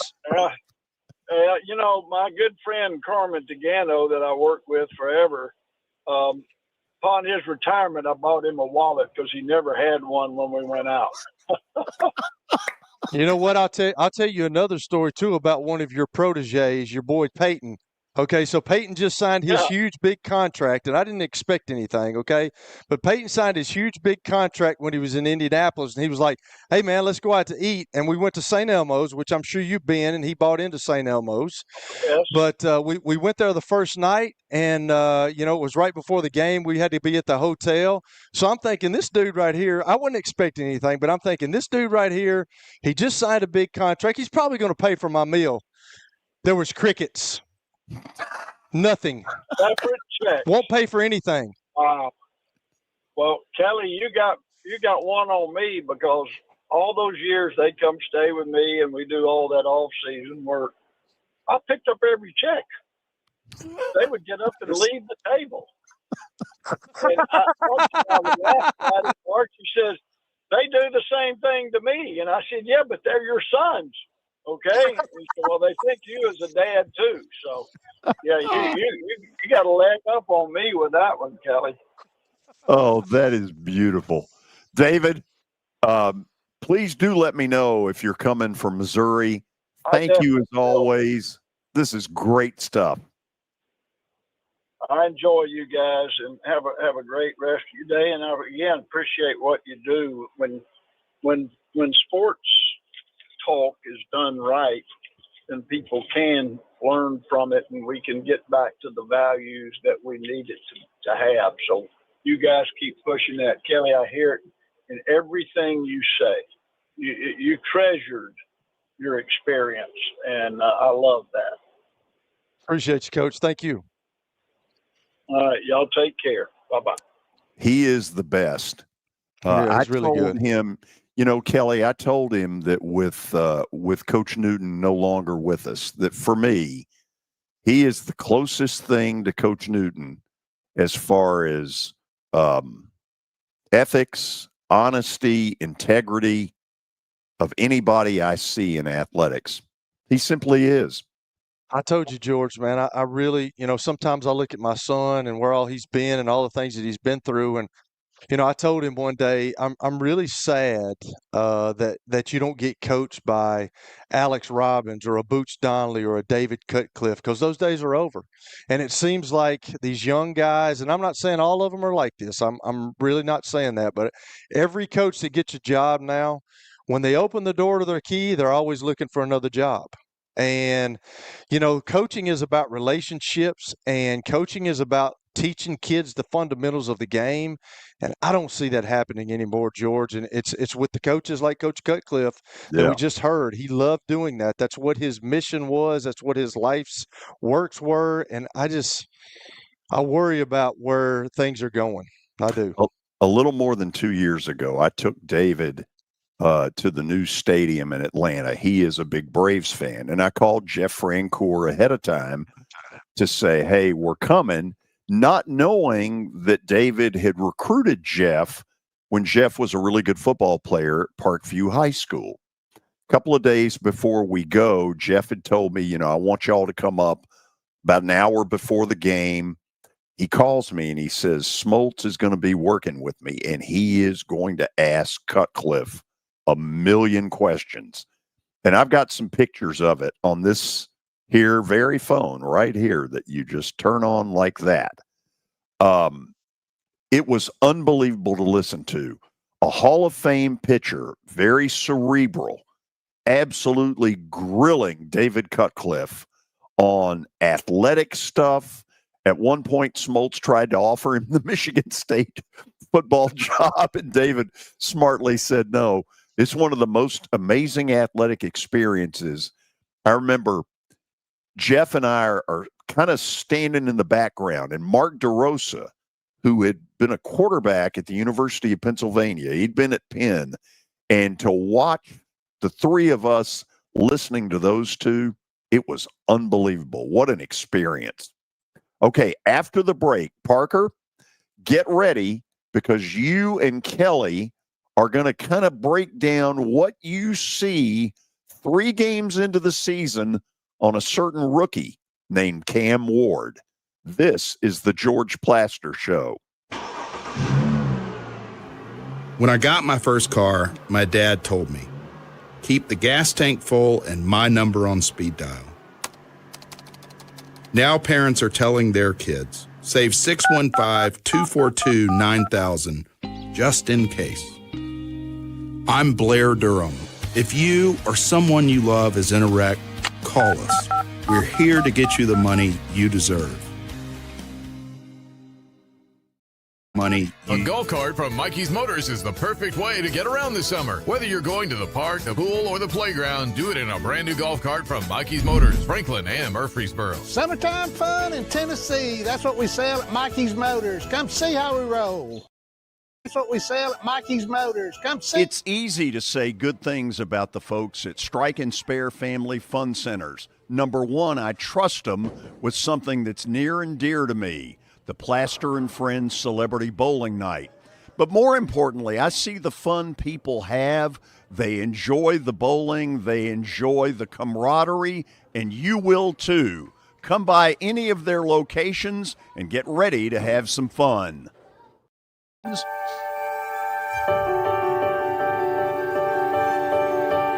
Are you ready to begin? Trevecca Nazarene University. From calling to becoming.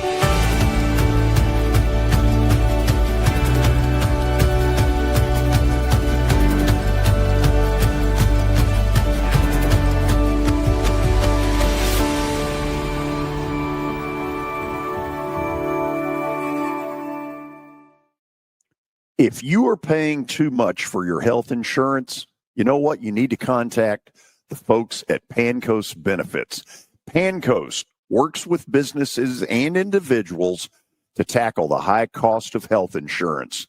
Whether you're a business owner, large or small, self-employed, between jobs, or over the age of 65 and in need of a Medicare plan, Pancoast can help.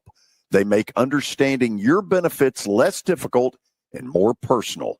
So check them out today, pancoastbenefits.com, or call them at 615-292-3400.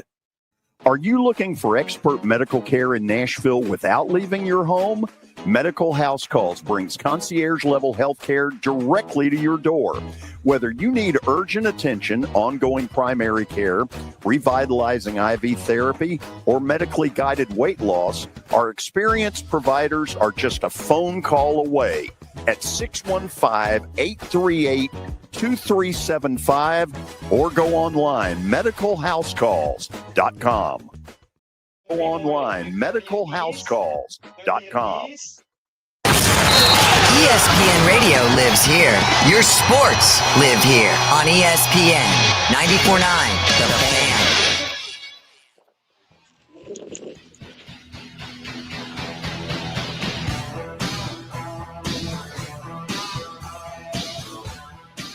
Okay, let's be honest for a minute. I've used that phrase before. The Titans season is going nowhere. It's not like this team's in any sort of playoff contention or anything of the sort. And I think we have all in this area that halfway care about them have put virtually no expectations on this season. Even with that said, the start has been a disaster. 0-3, non-competitive at times, coaching issues that don't help it, penalties out the wazoo. It's been a total train wreck. The one thing that is under the trying to give some people some hope is the rookie quarterback, Cam Ward, number 1 pick in the draft, most recently a Miami Hurricane. So I want you guys, and I know we've got some stats on him that we'll post here in just a second as to where he is. Yeah, go ahead and show those. So let me get both of you Kelly, of course, on the NFL level, but Parker Kelly, a Division III quarterback at Concordia up in the Chicago area. Guys, give me some evaluation of him. Kelly, you want to go first? No, you go ahead, brother. Okay. So when the Titans drafted Cam Ward, you knew what you were going to get. Cam Ward is a gunslinger. Cam Ward makes plays that make you hold your breath. You go, when he throws it, and then you finally breathe when the result happens. We saw that with the Alec Aomanor touchdown. Now, he is going to make boneheaded turnovers like the pick 6 against the Indianapolis Colts. That stuff is going to happen. But with Cam Ward, the good is going to outweigh the bad. And so far, I think he has done that. I think he's been very poised. I think he's been solid getting in and out of the huddle, managing what he's seeing on the field. He doesn't look too overwhelmed out there despite all the chaos that is going on around him. That is another thing that you get with Cam Ward. I will say, kind of like we were talking about with Jackson Arnold, I think he's holding the ball a little too long, resulting in some of the sacks. Now, the offensive line is nowhere close to good, but Cam Ward needs to get the ball out quicker. That's what made Peyton Manning and Tom Brady and guys like that so successful, because while they weren't mobile, they could get the ball out and avoid sacks. Okay, Kelly, what are you seeing? I've told you, I think they hit on Cam Ward. I really do. I like what he does in the huddle. I think he's a leader. I like when he gets after guys sometimes. I'll go back to training camp when he told Calvin Ridley, who is a 9-year pro, who's this rookie quarterback. That's hard to do as a rookie. I've been there. I've done that. And when you see these guys that have played for a long time, I don't know if you're intimidated of them, but you're like, man, this dude has done it for a while. And I don't know anything, I don't know anything they're talking about sometimes. But when the Cam Ward, who's a rookie, goes up to Calvin Ridley and tells him, hey, when you run this, here's what I'm looking for, man. And if you can do this, that'll help me out a little bit. So I like what he's done. I'm with Parker. He has held the ball a little long, but he's a rookie. Peyton threw 26 touchdowns and 28 interceptions his rookie year, and we sucked. We weren't very good. We went 3-13. But you got to keep grinding. You got to keep grinding through that. The other day when he threw that first interception, I've told you, heck, I've been in the league for a long time, and I did that. Sometimes, see, people don't understand this as regular fans. When you get in a situation like that, and he knows in the back of his head that his line cannot protect him. So he knows that clock's going off. That clock's going off even if you got a good line. But that clock's going off in his head, and his eyes are jumping trying to find somebody right now. His first option's not there. His second option's not there. His third option is over here. But you can't throw that late into the flat. And he did. That's one of the experience things that you've got to go through. You've got to experience that. He might have had an offensive lineman or a defensive lineman in his sight of the guy where he saw the running back, but he did not see the defender. And he thought he was wide open. He threw that ball out there and he didn't see that guy. So things like that happen where you just don't see guys sometimes because there's people in front of you. But I think they've really hit on Cam Ward. I think he's a good player. I didn't feel the same way about Will Levis last year. I've just never felt that way about him. And I say it over and over again, George. I think all the stuff that he went through with not being given anything, had to go to a small school, then went to Washington State, then went to Miami last year. I think the guy is going to be a really good professional football player. I think he's going to be a really good professional quarterback. But, Parker brought up Peyton Manning and he brought up Tom Brady. Well, Peyton Manning had Reggie Wayne and Marvin Harrison and all those guys I played with, Marcus Pollard, Edgerrin James. He had guys. If you look on this roster right now, they have no guys. Like Calvin Ridley is the number one receiver, and I'm like, Terry, I'm not sure that Calvin Ridley is the number one receiver. Maybe early in his career, I don't even know that. But I know that he's not a number one guy. He's a complimentary guy. He's not like a Michael Irvin that had an Alvin Harper who was a complimentary guy. So you look at what he's got tight end wise. I think the Okonkwo kid, and I think Gunnar Helms is going to be a pretty good player. I think Tony Pollard is a good football player. I really do. I don't know how good of a catcher he is of the ball, but if you look what's around him, he don't have much around him right now. And if they cannot stay in front of the change, which I've harped on all this week and all last week, when they get themselves in trouble, it's when they can't use play action pass.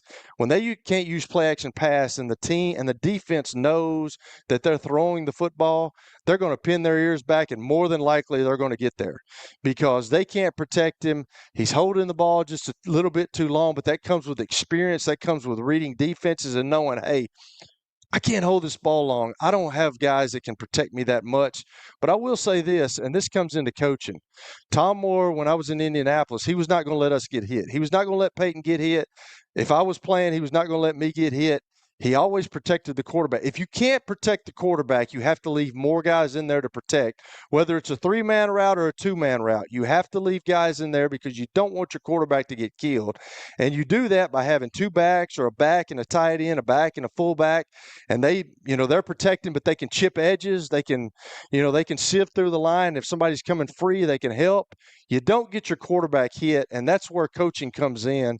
And I'm glad that Brian Callahan has given up the play. I'm glad that he's relinquished that because I've talked about it over and over. I just don't think a head coach can do that, and I don't think he's ready for that. Okay, this is something I hear around town. And for some, you might think it's kind of an old wives' tale. Others will say, oh, no, I buy this. So around him is this dumpster fire. Yeah. And you sort of said it, and he hadn't got a lot of weapons. If Ridley is his number one, that's not a very good number one. And I personally think that Ward is blowing off Calvin Ridley with each drop. I would start to. Yeah. What I want to know is this. If it's a dumpster fire around him, is it going to stunt his growth and development? I think, George, he's got kind of a personality that he knows where he is, and I think he's a fighter, and I think he's going to keep working through it. That's what Peyton had to do. Now, Peyton had a dad that played before him, and he had the experiences of his dad. I'm sure his dad taught him that stuff. But you're going to have ups and downs in this league, and when you're the first pick, you're normally going to a team that is not very good. And I don't think his confidence is going to wane. I really don't. I think he knows he can play. I just think right now he's behind the 8 ball, and he doesn't have a very good team. And, he's kind of holding the ball a little bit. He's going to make mistakes. I told you that. But I just think from seeing him from afar, I think he's a really confident young man and a really confident young man in his skills. And I think he understands where he is. And hopefully Brian Callahan and those guys are doing a really good job of kind of weaning him along and saying, hey, we understand where we are, but you got to try to keep getting better each and every day, each and every week. And you got to take all these things that's happened in the past, like that throw out to the flat. You got to take that and register it in your mind and say, hey, I've got to get better from here. But I think with his confidence, George, I don't think he'll wane with that. I really don't. I don't think it'll stunt his growth. Yeah, I've been going back and forth on this a lot because when the Titans drafted Cam Ward, I said to myself, okay, that means that you have to keep Callahan for at least 2 seasons because you don't want to have a coordinator who runs a certain offense and then he gets fired after 1 year and then Cam Ward has to learn a new system all over again. Here's the thing, though. Cam Ward started at Incarnate Word, learned a system. He went to Washington State, learned another system, went to Miami. He learned 3 systems in college, so he has that going for him, and he's just a gritty dude. He works, and this is his life. But I also think on the flip side, with Caleb Williams, we saw that he learned 1 system under Matt Eberflus and now Ben Johnson. The truth is this isn't college. This is the professional level. So to say that I'm not worried about stunning his growth, I am. But I also know his work ethic. I know the type of person he is, and I think he'll be able to overcome. George, let me ask you all this question because I've been in these locker rooms before. But the way that the Titans are playing right now, and I just want to ask y'all this, and this would probably be a good question to present to everybody else, but do you think that they have confidence in their coach? No, I do not. I think it's a little bit like on the college level over the years where if you don't think that those kids didn't go back to their dorm room and say, Coach doesn't know what the hell he's doing. Okay, the only difference is on the college level, they do it, or they used to do it, in a dorm. Now they probably do it in, a mansion. On the pro level, they do it over wings at Buffalo Wild Wings, or they do it on Thursday night at Sperry's, or whatever place you want to call it. But look, if you don't think they're not talking about what's going on, please, they are. Hey, that's what my agent told me a long time ago. Guys in the locker room talk. Guys always know when you're phony. Guys always know if a coach can't coach. Everybody you can't fool anybody. That's one place in the world that you can't fool guys. People know phoniness right now. They know if guys can coach. They know if a guy that's the first round pick that can't play. There's always truth in the locker room, and you will always find that. So it's interesting to me because I see a team that I think he's a good guy, man. I really do. But good guys a lot of times don't win. But I just see a team that is not sure that the guy that's coaching them knows what he's doing. With Brian Callahan, if I was a player under him, I'd absolutely lose trust. I'd lose faith in him. He is a great man, like Kelly said, and I don't doubt that for a second. I've talked to Callahan before. He's a good human being. Yeah, he's a great human being. But when you're putting your team in position several times in the span of 3 games, you go back to the Denver game, running the ball or throwing the ball 3 straight times when you're backed up towards your own goal line, just run out the clock. You cost the team a touchdown. Same thing with the Indianapolis sequence on Sunday where they got a field goal out of it, and there's no sense of urgency. If my coach is putting me in that position and I know better, he's putting me in positions to not be successful and thrive, I'd absolutely lose faith in him. Sadly, the other question to this, and look, I'm no expert on offensive line play, but it doesn't feel like Bill Callahan, who we all kind of, when they got him, everybody, including me, acted like he was going to be some sort of a miracle worker and transform this. This just in, whether that's fair or not, that hadn't happened. Yeah, but we're all going on assumptions right there. We're all going about what the media says and what everybody talks about. Right. We don't have the inside track on that. I wish I did, because a lot of times me playing and being around the game for so long and me knowing people, I can call somebody or I hear something from somebody, but I've never heard anything about Bill Callahan. But I know he's been a lot of places, and I'm sure he's probably a pretty good coach. But it's just like the other day when I brought up Brady in that Colin Cowherd, interview where they were talking about some quarterback, and he said, "You're assuming that the coach knows what he's doing." And we've assumed that Bill Callahan knows what he's doing, but we don't truthfully know because we're not truthfully on the field with him or in the meetings with him. So I'm not saying that he's a bad coach, but I know this, that the NFL is a good old boy league. And once you get in, if you keep your mouth shut and you don't rock the boat, you can stay in the league for a long time. I do know that. Well, here's what we do know. We know that while calling plays, he was really having trouble with clock management skills. Could we all agree to that? I mean, Correct. That doesn't mean he's a communist, but I mean, the facts are kind of the facts. And twice in the first 3 games, he has cost this team points with questionable clock management stuff, and they're not good enough. They're not anywhere close to good enough to be able to absorb that. So let me ask y'all another question, George, and Terry kind of alluded to this when we had the update earlier in the show, but do you think that Brian Callahan was given an ultimatum about calling plays? Yes, I do. Do you? Because I think he came here having never been able to call plays in Cincinnati. Zach Right. Taylor was that guy. So, to me, it's like saying you're the primary host of the show, but you never talk. Until you face the live bullets, who knows what you are? So he was bound and determined when he got here to say, I'm the real play caller. I'm going to do it with the live bullets flying. Oh, I think he gave this up kicking and screaming, but whoever, Borgonzi, Chad Brinker, Bud Adams from the grave, whatever, whoever, somebody walked in there and said, this ain't working.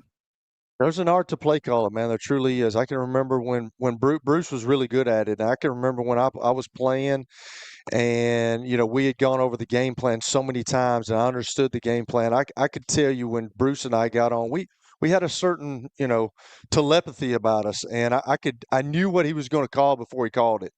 And there's an art to that stuff, man. And some people are good at it and some people aren't. And he may not be good at it. And he's just got to admit that to himself. I know he wants to try again, but it's different, George, when you talk about you're under the lights and you're under the gun and you got 40 seconds to get that play into and you're thinking about you've gone over all this stuff. But then, hey, when the bodies start flying and when the anxiety gets up, it's different. And the lights come on, it's just different. And some people are good at it and some people aren't. He might also be better if he had Lions personnel around him. That would help. That would help, certainly. Yes. Okay, Absolutely. we're going to go to the break. This will be a quick final segment. If you want to jump in with a phone call, do it quick. 615-759-9949. Again, 615-759-9949. If I do say so, I think we've had a really good show so far. This is the George Plaster Show.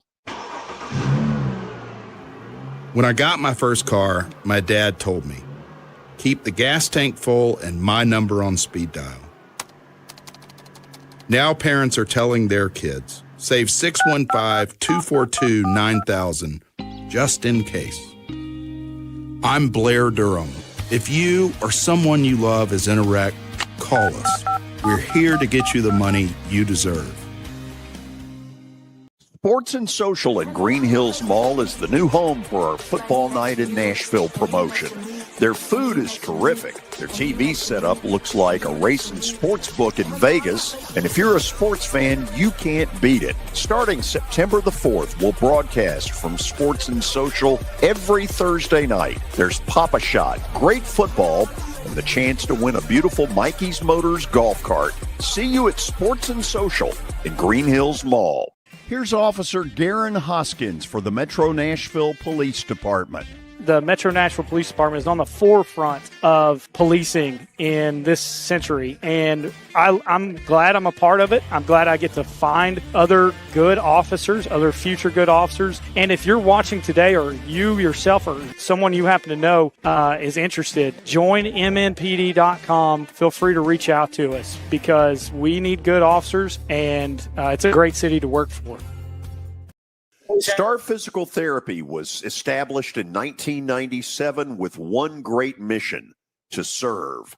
If you're hurting, don't wait to receive physical therapy. You don't need a referral to see their physical therapist, and early morning and evening appointments are available. Make the call to 615-673-1420 and get rid of that pain. Star Physical Therapy, the official health provider of Football Friday. Don't need a referral to see their physical therapist, and early morning and evening appointments are available. Make the call to 615-673-1420 and get rid of that pain. Star Physical Therapy, the official health provider of Football Friday. It's the George Plaster Show. Your sports live here on 94.9 The Fan.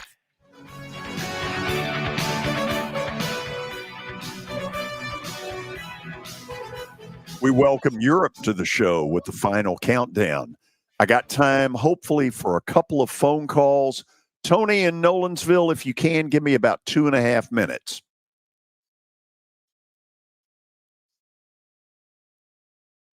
I wanted to talk to you a little bit about the Govs. They took it on the chin this past weekend against Abilene Christian, but they should bounce back this week against Utah Tech. And if they can, Kelly, they got West Georgia coming in next week.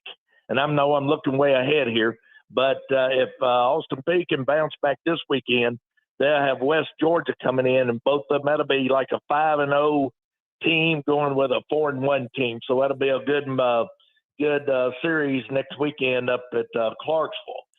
Second of all, guys, I don't know if y'all saw it this weekend or not, but Bill Belichick's girlfriend made it down on the sidelines.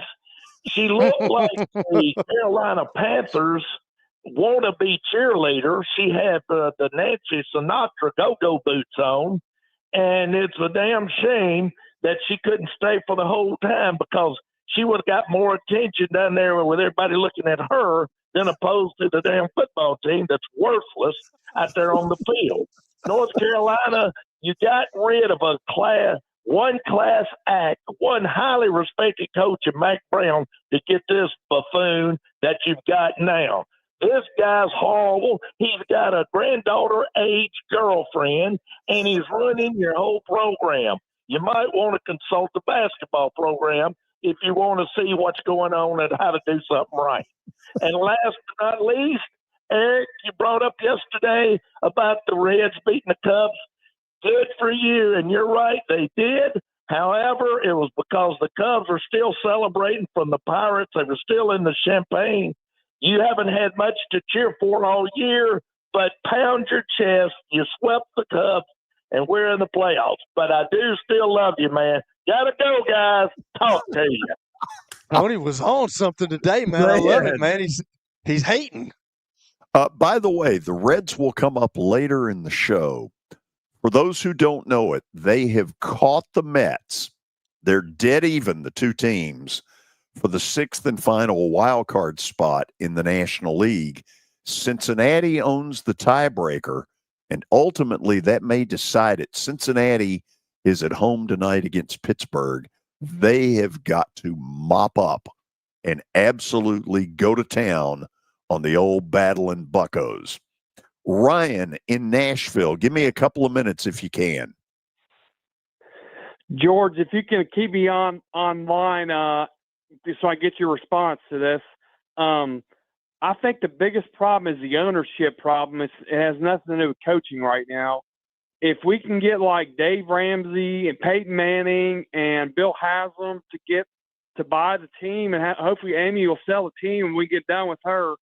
And, you know, I would love for Peyton Manning to be the owner, or have him be president of operations, or Jeff Fisher or something like that. It's just an ownership issue, if you ask me.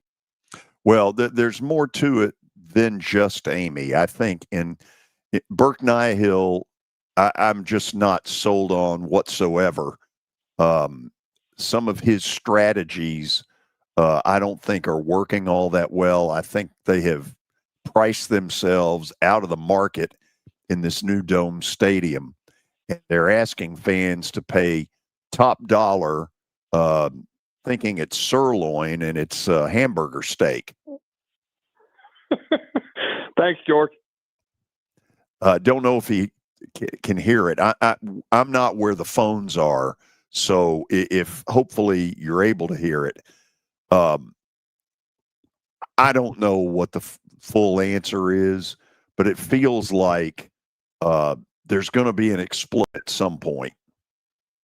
And I've heard that, George. I mean, I think Ryan has a point there with the organization. We heard a caller call in about a year ago or so, and he was talking about, you know, when they were in Houston, what did you expect? Because it was the same thing in Houston. So they had that stint when I was playing, and I've said it over and over on this show, when Jeff Fisher and he had Steve McNair and Eddie George and all those guys, they had a really good football team, but they've had little spots here and there, but they didn't have the people, like they didn't have the name brand like they had back then. They don't got it now. And I don't know. Hopefully Tennessee can get it, but you're right about the building. They've got this $1 billion or $2 billion stadium that's coming, but the stadium and the product are two different things. And right now the product is just not good enough on the field for people to want that stadium and to buy those seats in that stadium. And it's got to get better.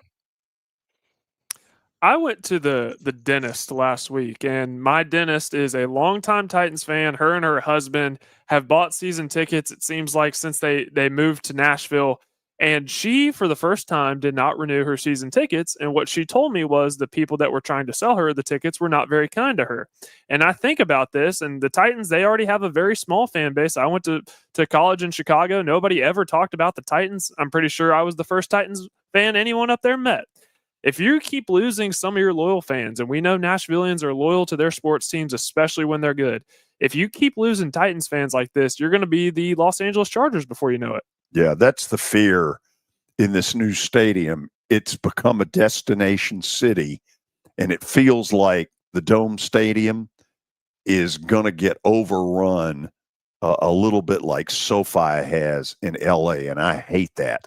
I don't want to see it be that way, but more and more, I fear that's what's happening. We'll go to the break. Kelly, I know you're excited because Plaster Bet of the Day is next. Yeah, you lost last night. That's why I'm excited. Yeah, thanks for reminding me. This is the George Plaster Show. When you're all in for game day, Electronic Express has you covered with the largest selection of in-stock appliances and TVs that put you right in the action. For a limited time, feed your game day crowd with an LG kitchen built for tailgating at home. Plus, get a free 65-inch smart TV when you buy 2 or more qualifying LG appliances. Shopping local comes with perks, like free delivery and up to 24 months of interest-free financing. Visit us in-store or online at electronicexpress.com. We've got that. Tennessee has lots of buried pipelines, so it's important to know the signs of a leak, like if you smell unusual odors or hear hissing, see bubbling earth or water, or dead or dying vegetation. Some signs are even harder to miss, like dirt being blown into the air, a frost ball in an open field, or a flame coming from the ground. If you see any of these signs, don't wait. Leave the area immediately and call 911 or your pipeline company. For more tips on pipeline safety, visit pipesafety.org. A message from the Tennessee Gas Association, Tennessee Association of Broadcasters, and this station. Now, here's your latest Fox 17 Code Red weather report. Brought to you by Window Nation. Get 2 free windows when you buy 2 at windownation.com. I'm Fox 17 meteorologist Greg Bobus. Side temperatures in the mid-80s this afternoon with continued isolated to scattered showers and thunderstorms. Heavy rainfall will be there in pockets, and the potential for damaging wind can't be ruled out. Your sports live here on the Game Nashville Sports Network. Your sports live here. WBUZ HD3 Laverne. All around the world on the Game Nashville app. We are the Game Nashville Sports Network. ESPN 94.9. The Fan. A Cromwell media station.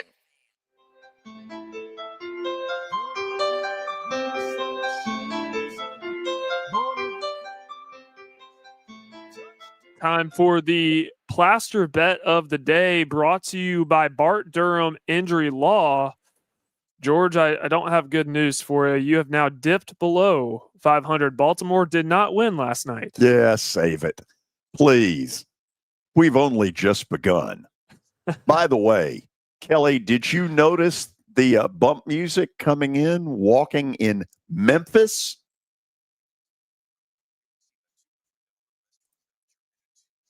Maybe I could not hear it, George. Walking in Memphis was the bump music.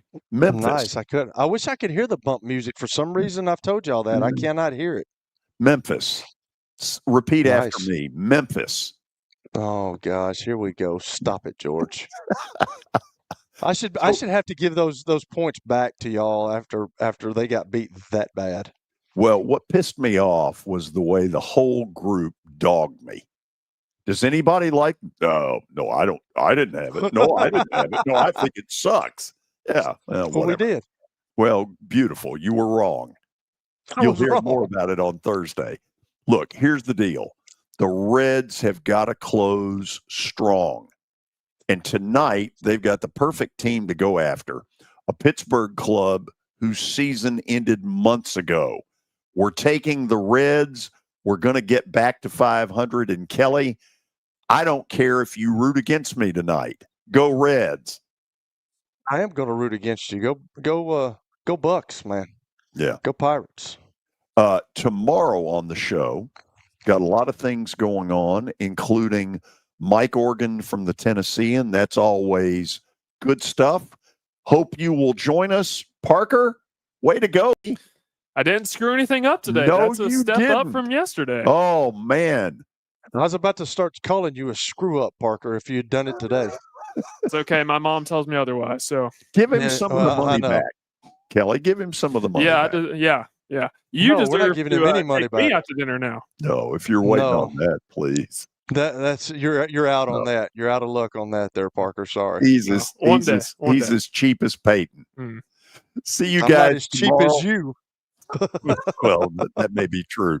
This is the George Plaster Show, and don't you forget it.